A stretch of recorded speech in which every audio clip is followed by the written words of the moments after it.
So we're on top in half guard. Some fundamentals we need to be aware of are that the underhook wins the position. If I allow my opponent to get his underhook and start to posture up into me, now I'm on the defense. He's going to start working sweeps and submissions. I can't let him get his underhook. Likewise, I need my underhook.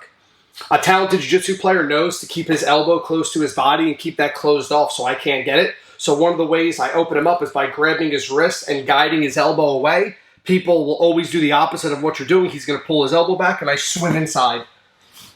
Once I have my underhook, I'm in a pretty dominant position at this point. The next thing I want to do is utilize my head by pinning him down to the ground and stepping my leg up to create leverage. From here, I can start to land effective strikes, and it's very difficult for him to move because he's pinned. Where the head goes, the body's going to follow. If I don't pin his head and I start to throw strikes, he's going to be able to lift his hands up, he's going to be able to scoot away, and I also don't want to have this leg up from this position.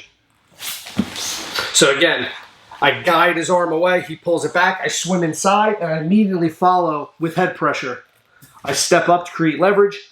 I can now land effective strikes to his head and his body.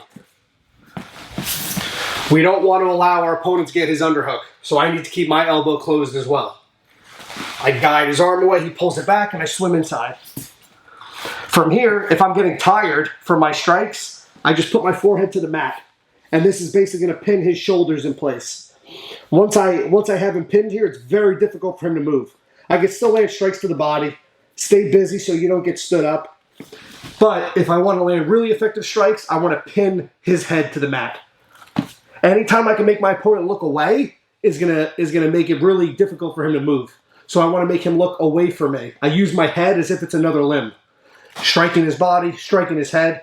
If I want to take a rest, or if I want to start my passing game, I put my head to the mat. And now I'm on top. We have to bear in mind that our opponent's going to be throwing strikes back at us as well. While they're not going to be very effective, punching off your back isn't a great strategy.